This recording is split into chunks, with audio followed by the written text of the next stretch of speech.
सभी को नमस्कार। संगीत पढ़ें चैनल में आपका स्वागत है। फिर से पारिभाषिक परिचय।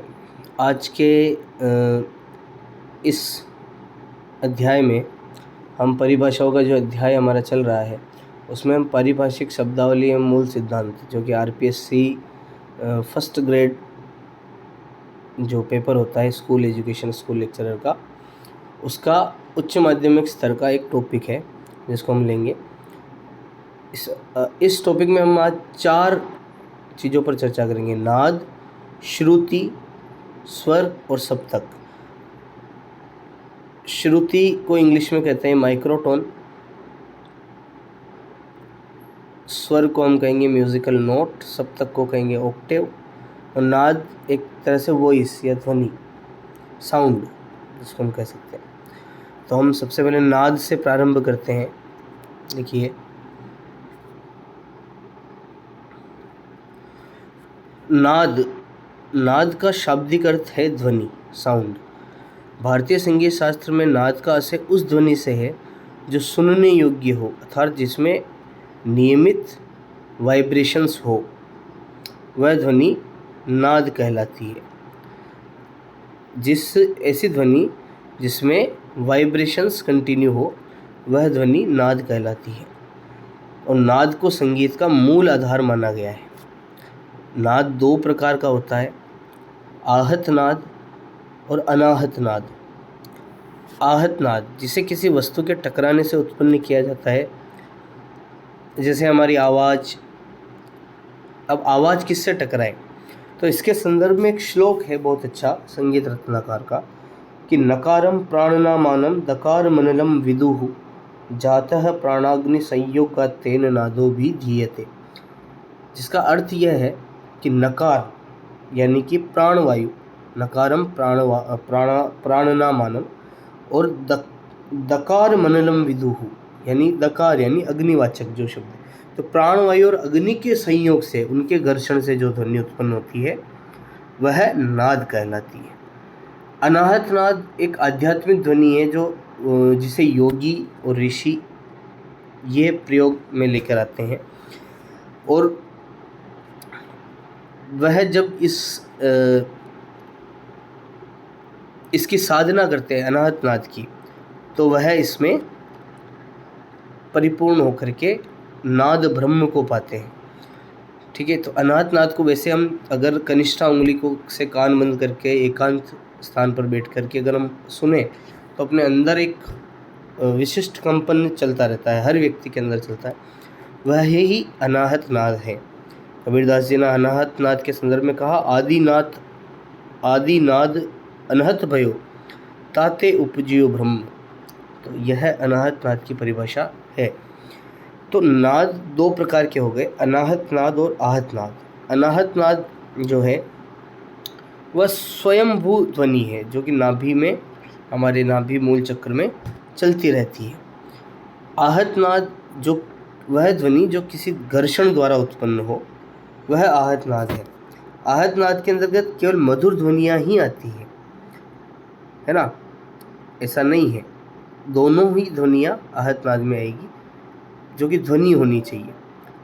जिस तरह से हम इस डायग्राम से एक बार समझेंगे, नाद ब्रह्मण्यम है, इसके नाद के 2 भेद हो गए, अनाहत नाद और आहत नाद। अनाहत नाद सूक्ष्म नाद भी कहलाता है। इस तरह के प्रश्न आ सकते हैं कि सूक्ष्म नाद और आहत नाद जो होता है वो स्थूल नाद होता है। अनाहत नाद तो एक ही तरह का होगा। आहत नाद फिर 2 तरह के हो सकते हैं, जीवजन्य या जड़जन्य। जीवजन्य यानी जो हम आवाज़ निकालते हैं या जानवर जो आवाज़ निकालते हैं, यानी वही नकार और दकार के मिलने से जो नाद उत्पन्न होता है वह आहत नाद है। और स्थूल नाद जड़जन्य यानी जो ध्वनि उत्पन्न होती है किसी साज इंस्ट्रूमेंट से या फिर किसी 2 चीज़ों के टकराने से, वह जड़जन्य होगी। तो जीवजन्य ध्वनि फिर 2 प्रकार की होगी, अमधुर और सुमधुर। और जड़जन्य भी 2 प्रकार की, सुमधुर और अमधुर। सुमधुर जो ध्वनियाँ होगी वह मिलकर श्रुति बहलाएगी, और श्रुतियों के अंदर ही स्वर विद्यमान है। वैसे तो ये टॉपिक देखिए स्वर तक का ही हमने एक आउटलाइन इसकी ले ली। तो मैं जो आपको बता रहा था, नाद जो है वह दो प्रकार का है, अनाहत और आहत नाद। आहत नाद वह है जो टकराने से उत्पन्न हो, अनाहत नाद वह है जो निरंतर चलता रहता है। यह नाद के दो भेद हो गए, दो प्रकार के नाद हम मान सकते हैं। अब नाद की तीन विशेषताएं भी होती है। पहली, नाद का ऊंचा नीचापन, अथवा जिसको हम कहते हैं नाद की तारता। तारता यानी फ्रीक्वेंसी।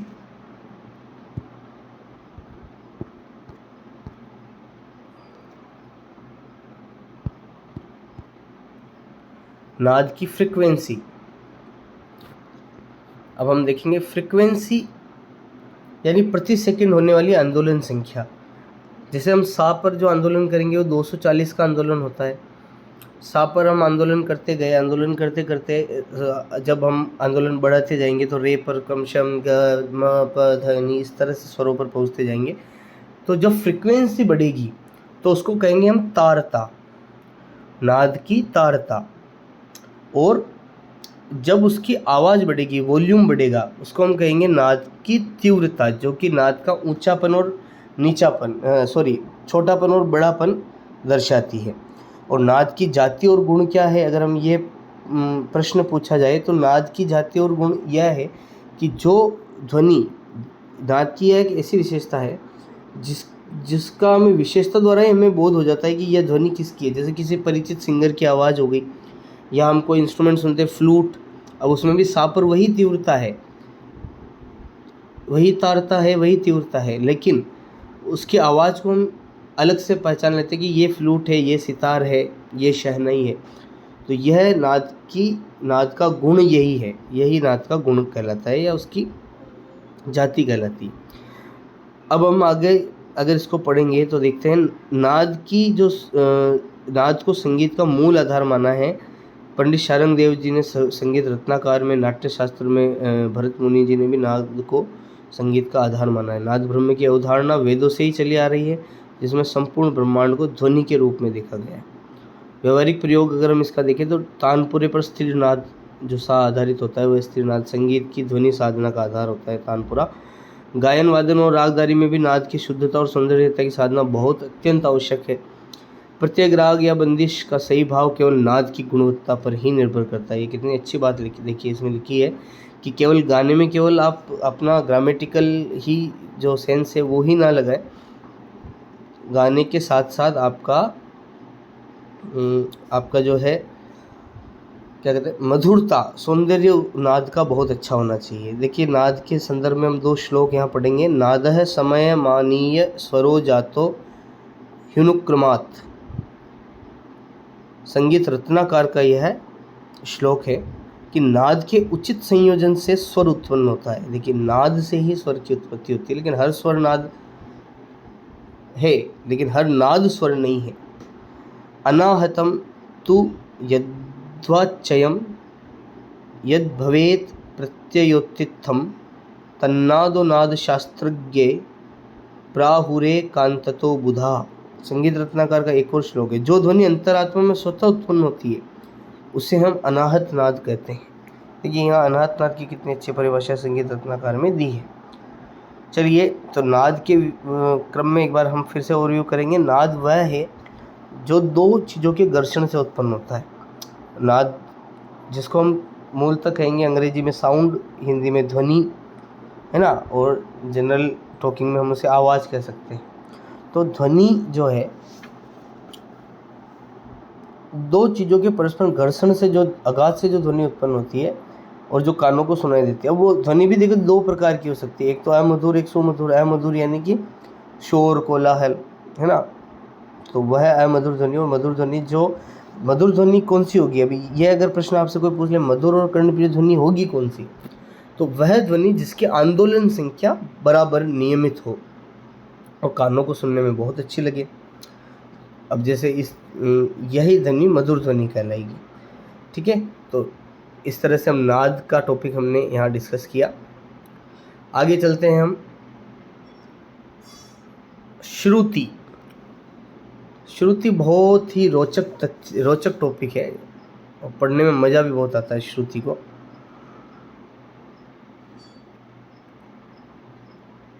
देखिए अगर हम श्रुति शब्द से ही इसका अर्थ लगाने की कोशिश करें तो श्रु धातु से यह शब्द बना है।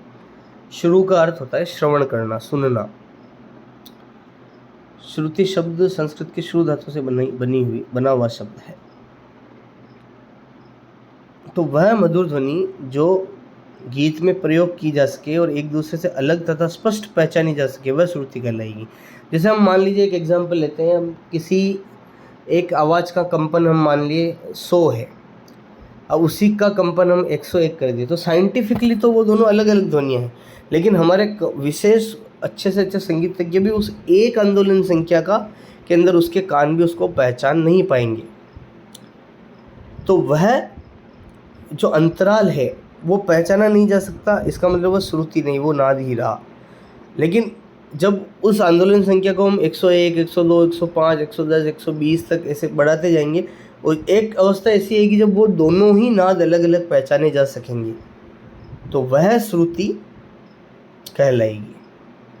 श्रुति का अर्थ जो सुनी जा सके। ये संगीत की सबसे छोटी श्रव्य ध्वनि इकाई है, इसका नाम ही हमने पढ़ लिया, माइक्रोटोन इसको हम कहते हैं। ठीक है, भारतीय संगीत में ऐसे 22 श्रुतियाँ हमने आइडेंटिफाई की जो कानों को तो अच्छी लगती।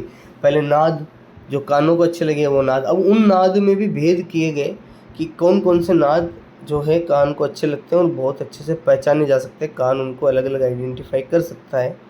तो वह ऐसे 22 नाद मिले, 22। नाद की ऐतिहासिक पृष्ठभूमि को अगर हम देखें तो भरत मुनि ने नाट्यशास्त्र में पहली बार 22 श्रुतियाँ बताई। संगीत रत्नाकार 13वीं शताब्दी में 20 श्रुतियों की स्पष्ट व्याख्या की गई। आधुनिक संगीतज्ञों ने फ्रेटेड वाद्य यंत्र जो होते हैं, सितार या गिटार, इनके माध्यम से 22 श्रुतियों का प्रायोगिक प्रमाण भी प्रस्तुत किया है। अब श्रुति प्रयोग कहाँ होती है, अगर हम देखे जाए तो श्रुतियों का प्रयोग होता कहाँ है, तो गमक जब हम लेते हैं, मींड हम जब लेते हैं, आंदोलन हम जब लेते हैं, तो वहाँ श्रुतियों का प्रयोग होता है। या वाद्य यंत्र आपने कभी तानपुरा अगर आपने मिलाया हो, ट्यून किया हो, तो तानपुरे को जब हम मिलाते हैं तो वो श्रुतियों पर होता हुआ ही स्वर तक पहुँचता है ना। तो यह मेन इसका एक प्रकार हम कह सकते हैं। देखिए आगे चलेंगे हम, तो श्रुतियों के नाम यहाँ हैं। इसमें अंतिम नाम जो है उसे हमें क्षोभिणी कन्वर्ट करना पड़ेगा, क्षोभिणी, यहाँ थोड़ा प्रिंट मिस्टेक है। तो श्रुतियों के नाम एक बार देख लीजिए, 22 श्रुतियों के नाम जो कि दिए गए हैं। संगीत शास्त्रकार ने प्राचीन समय में 22 नाद मानते चले आ रहे हैं और इनके नाम एक दूसरे से अलग अलग माने गए। अच्छा, श्रुति के भेद संदर्भ में एक बहुत अच्छा श्लोक भी है कि हृदय स्थान में 22 नाड़ियाँ हैं और उन 22 ही नाड़ियों में 22 नाद स्पष्ट सुने जा सकते हैं। इन्हीं नाद के 22 भेदों को हम श्रुति कहेंगे। श्रुतियों के नाम है तीव्रा, कुमुद्वती, मंदा, छंदोवती, दयावती, रंजनी, रक्तिका, रौद्री, क्रोध, वज्रिका, प्रसारिणी, प्रीति, मार्दवी, क्षिति, रक्ता, संदीपनी, आलापिनी, मंदती, रोहिणी, रम्य, उग्रा और क्षोभिणी। तो इन 22 श्रुतियों, क्या इन 22 ही श्रुतियों पर हम गायन कर सकते हैं? नहीं कर सकते। तो इन श्रुतियों में क्या गैप, कितना गैप रहे, तो उसके संदर्भ में श्री मल्ल लक्ष्य संगीत के अंदर एक बहुत अच्छा श्लोक है, चतुश्चैव षड्ज मध्यम पंचमः द्वे द्वे निषाद गंधारो त्रिस्त्री ऋषभ देवतो। यानी कि सा, म और प, इन तीनों स्वरों में 4-4 श्रुतियों का अंतर होगा, और रे और ध की श्रुति में 3-3 श्रुतियों का अंतर होगा। त्रिस्त्री ऋषभ देवतो, और निषाद और गंधार में 2-2 श्रुतियों का फर्क होगा। तो 4-4 का माने हम सा म प में तो 12 श्रुतियाँ हो गई, और रेध में अगर हम 6 का माने तो 12-6 18 हो गई, और गैनी में अगर हम 4 श्रुतियों का गैप माने 2-2 मिला करके तो टोटल 22 श्रुतियाँ होगी। प्राचीन ग्रंथकार जो थे वह शुद्ध श्रुतियों को अंतिम श्रुति पर शुद्ध स्वरों की गणना करते थे। जैसे 1, 2, 3 तो चौथी श्रुति पर सा, फिर रे के अंदर कितनी श्रुतियाँ 3 रहती है तो 5, 6 और 7वीं पर रे, फिर ग के अंदर 2 ही रहती है तो 8, और उसके बाद छोड़ के 8 और 9 पे ग मान लेते थे वो। ठीक है, इस तरह से श्रुतियों की स्थापना। लेकिन आधुनिक संगीतकार जो है वो पहली ही श्रुति पर स्वरों की स्थापना मानते हैं। देखिए श्रुति के संदर्भ में भी हम 2 श्लोक यहाँ पढ़ेंगे। सप्तकस्य स्वरा गेया द्वादशेव तु संस्थिता श्रुतयः द्वाविशन्ति प्रोक्ता भारतादिभिः पुरा। नाट्यशास्त्र का श्लोक है। देखिए सप्तक के 12 स्वर होते हैं और पूरे सप्तक में 22 श्रुतियाँ होती हैं। श्रुतयः स्वर संज्ञास्तु कंठ तालूनि संज्ञका संयज्ञका। संगीत पारिजात का ये श्लोक है। श्रुतियाँ स्वरों की सूक्ष्म पहचान होती है जो कंठ और तालु से उत्पन्न होते हैं। स्वर, आगे हम पढ़ेंगे स्वर के बारे में। स्वर संगीत का आधार स्तंभ है।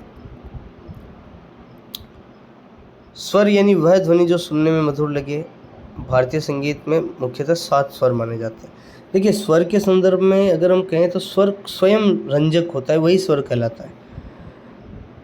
स्वर ही रंजक नहीं होगा तो क्या रंजक होगा। तो स्वर खुद से ही रंजक होता है और जाति और राग से उसमें और सुशोभिता बढ़ जाती है, जो श्रोताओं के मन को ही नहीं वो जानवरों के मन को भी प्रभावित करे, तो वह स्वर कहलाता है।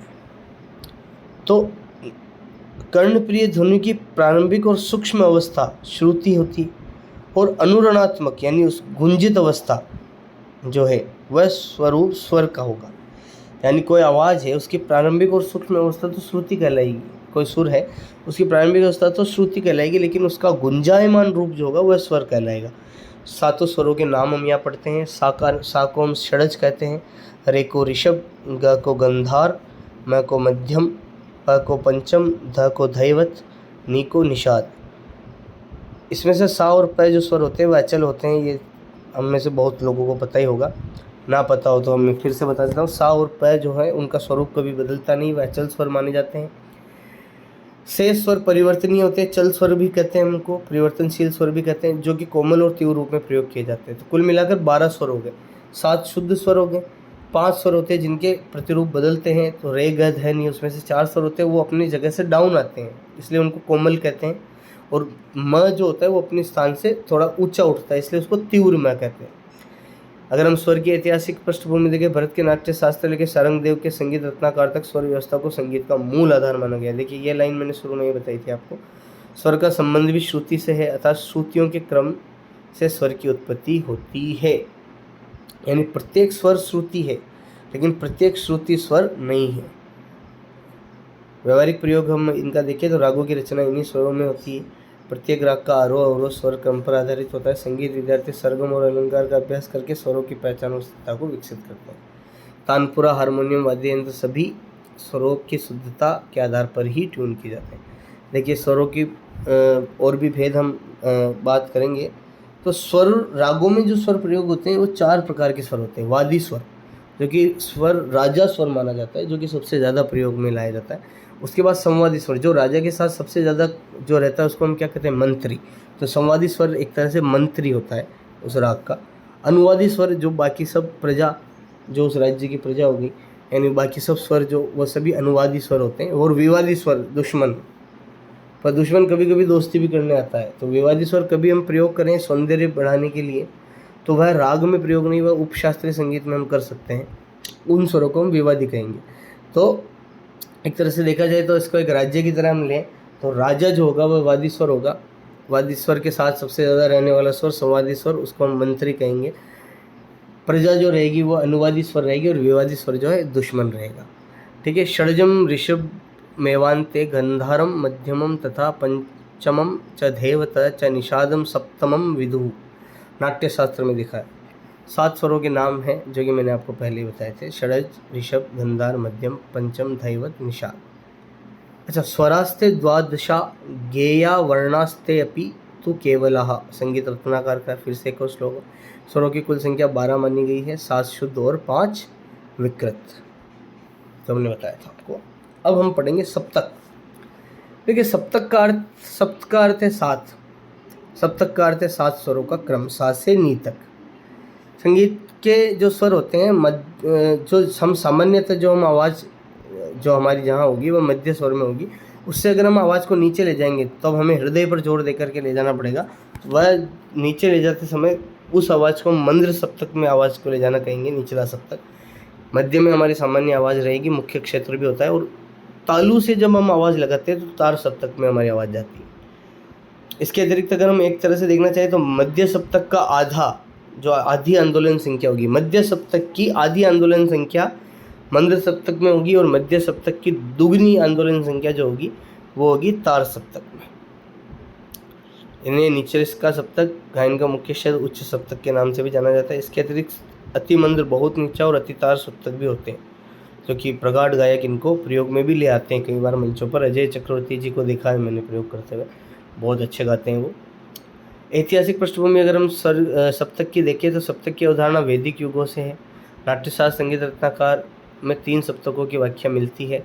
संगीत के विकास के साथ साथ इन सप्तकों की प्रयोग की व्यापकता भी बढ़ गई है, जो कि आजकल हारमोनी, मेलोडी, कैनन इनमें प्रयोग किया जाता है। व्यवहारिक प्रयोग अगर हम देखें तो रागों के विस्तार में कलाकार तीनों सप्तकों का प्रयोग करता है। मंद्र सप्तक का उपयोग गंभीरता और गहराई लाने के लिए होता है। तार सप्तक का उपयोग शक्ति और ऊंचाई प्रकट करने के लिए किया जाता है। अभ्यास में सप्तक का विस्तार अत्यंत आवश्यक होता है, जिससे गायक की आवाज़ तीनों सप्तकों में सहज रूप से विचरण कर सके। मंद्र मध्यम ताराख्या सप्तका अपि संगीतः गायनं वादनं चैव त्रिश्वेतेषु प्रवर्तते। संगीत मंद्र, मध्य और तार, ये 3 सप्तक है जिनका प्रयोग गायन और वादन में होता है। षड्जादि स्वर संगातः सप्तकम परिकीर्तितम, संगीत दर्पण का यह श्लोक है। षड से शुरू कर निषाद तक के स्वरों के समूह को सप्तक कहते हैं। तो ये एक क्लास थी जिसको आप अच्छे से सुन सकेंगे। सारांश के तौर पे हम एक बार फिर से मैं आपको बता देता हूँ कि नाद का अर्थ होता है आवाज़, श्रुति यानी संगीत में प्रयोग ला सकने वाली आवाज़, यानी कर्णप्रिय आवाज़। ऐसी 22 श्रुतियाँ हैं, यानी 22 नाद मिल करके 22 नाद श्रुतियों में परिवर्तित हो गए। 22 श्रुतियों में से 7 स्वर, 12 स्वर उत्पन्न हुए, और उन स्वरों को एक क्रम संख्या में विभाजित करने से प्रयोग में लाने को सप्तक कहते हैं। तो ये चारों टर्मिनोलॉजी आपस में जुड़ी हुई है। ग्राम, मूर्छना, वर्ण हमने पहले पढ़े ही थे। अब हम अलंकार और ग्राम और वर्ण ये हमने पहले पढ़े थे। आगे हम जाति, थाट, राग लक्षण, ताल, ऐसे ताल के 10 प्राण, इनके सबके बारे में पढ़ेंगे। तो इसी तरह जनरल नॉलेज डेवलप करते रहें अपना म्यूज़िक का, और बहुत काम आएगा।